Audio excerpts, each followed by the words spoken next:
the release of a recent Naked Gun reboot, it's time to go back through all of them and rank them from my least favorite to my favorite.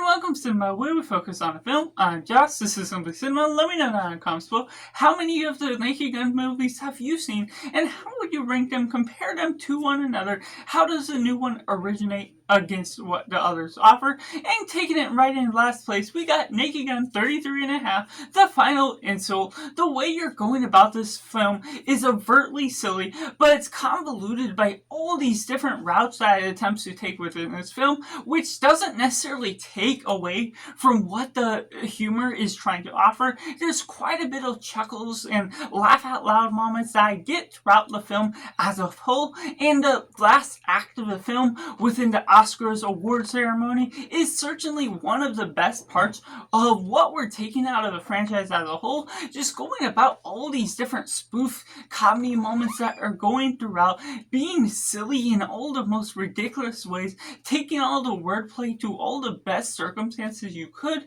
Now it is trickling down to some weird sexual humor without going about the ways it's falling about its own britches. The way you're taking the beginning of this film, sort of the middle act where he's retiring from the police squad, but you're sort of still having to mix all those things that are going on throughout. You're not completely outside the force of Leslie Nielsen being on his own. He's married to his wife still, but there's still a weird thing within going to the sperm bank, going to all these different places that are overtly cynical in the way you're just following along with the story as a whole, taking certain routes with the story where it's going in absurd directions that it feels off-putting by the way you're following about, that I'm not always into what they're trying to track along with the humor as a whole. And also the story from beginning to end,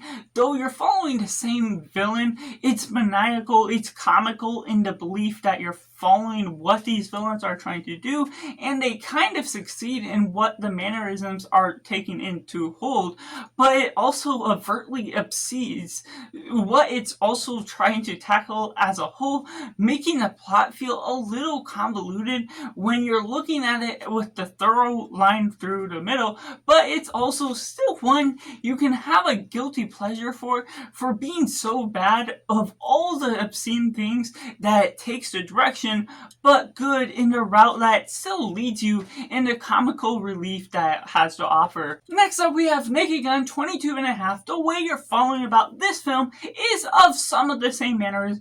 It's much better in the way it's following about with its comedy. Some of the sexual humor is still there. It's not necessarily always my present touch of taste to comedy, what they're pulling out of the raunchiness, and the villain itself might be the weakest of what I pull out of it, the most comedically is charged within what you're getting. And while it could work for some, of course, with the favors you get out of that, it's just not my particular texture of what I want to see from villains. There could be an absurdity that's either stronger or has a little bit more sensibility that's tied onto the knot along the lines of that. And what we're getting out of Leslie Nielsen is still great as ever. We're following up with something that's fun, entertaining, has all the great ideas that makes the wordplay work as a whole for this being a spoof comedy, and following up with something with the romance between Leslie Nielsen,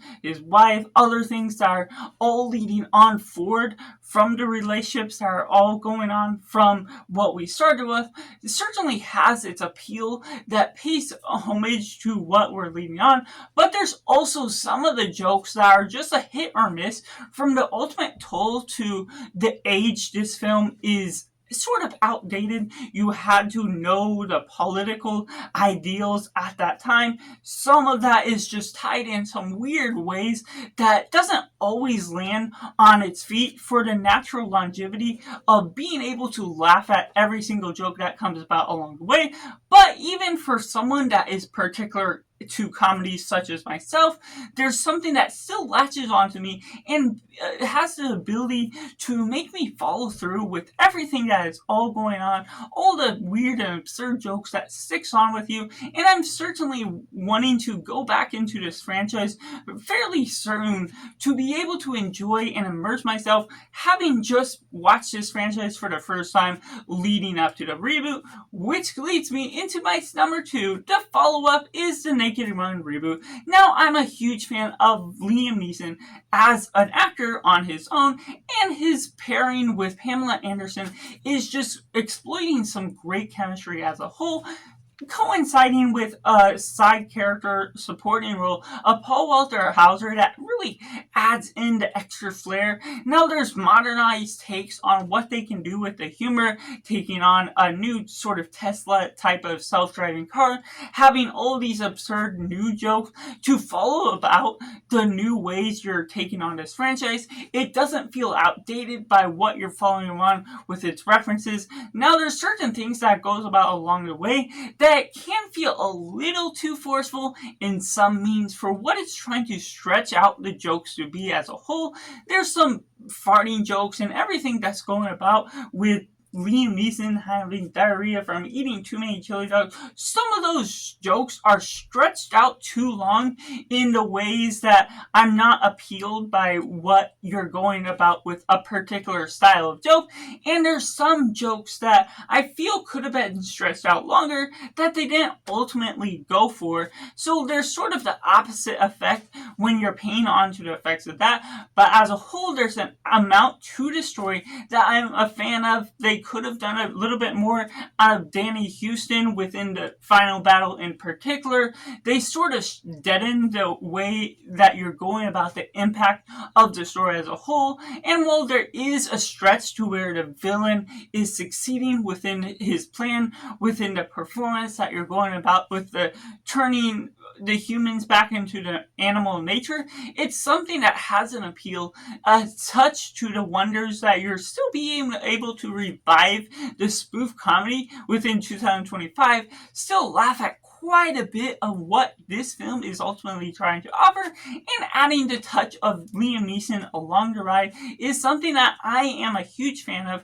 It's, of course, going into the high role of putting into the shoes of Leslie Nielsen, taking on to the son that he is Lieutenant Frank Dubrin Jr., but still being able to handle all the sensibilities, the mannerisms, the wordplays that was all going on throughout. There's, of course, the misfires that come here and there throughout what this film is all taking on. There's some dry moments that it doesn't feel like it's going about some of the clever wordplay, and instead substituting some random words placed right in front of each other, put in sentences, and don't necessarily have a pun that is all leading on. And there's missed opportunities where some things where they told Liam Neeson that they're going to put him on ice, and they don't end up putting him on physical ice to have that payoff effect to the joke. But ultimately, the way you're following about this film is still satisfying to see made up to this day. Which takes me into my number 1 pick of the Naked Gun trilogy. We have Naked Gun, Tales from the Police Squad. Something that's deeply satisfying, being able to watch this for the first time, and me being particular on comedies, finding that spoof comedies may be my type of thing that I want to explore more often within the future. Just being able to explore Leslie Nielsen's role, being able to have that flair, that chemistry with the romance that's going about, the dramatic ideas that are all being pulled off with the police squad type of force, the crime that's going on as a whole, that kind of takes the story seriously amongst all of these clever and fun-filled jokes that are memorable and lively within the stretch of imagination. You could pull off all these different things. Leslie Nielsen showering with his clothes on, doing different things where all this wordplay is super clever, super witty in all of the highest regards. It's not something that I go to and feel fully favored towards, because there's still some stretch where my brain often is trying to take certain things a little bit too seriously. That's just what my brain is wired to do in some certain times. But at the same time, this being a spoof, being able to follow along with the ridiculous nature still pulls itself off from the very beginning as something that triggers my mind to understand all the nature that it's targeting and could level up my rating upon rewatch, being able to know what to expect, to follow along, and to just be entertained by the ridiculous nature, having no sensibilities to where it's going on, no sense of sort of censoring any target to what's being put on its back, and just being able to love what the appeal is for this film, the ways you're following from the beginning to end, the different battles, the different circumstances, not necessarily having a thorough plot as a whole, but still being able to have a structure to its story that's grounded enough, that's being able to follow its sensibilities, and being able to create all the entertainment that's mixed on throughout a story that surprisingly mixes itself well together with great chemistry, a great cast, and great laughs that come about along the way. So that's just my personal ranking of all 4 Naked Gun movies that we've gotten thus far. So let me know in the comments below how you would rank the Naked Gun quadrilogy, including the Naked Gun from Liam Neeson, the reboot. So let me know all that, and make sure to like this video if you enjoyed, subscribe if you haven't already to join in film culture community where we talk about the love of cinema as a whole. So that's just all, and make sure to do yourself a favor and go watch a movie.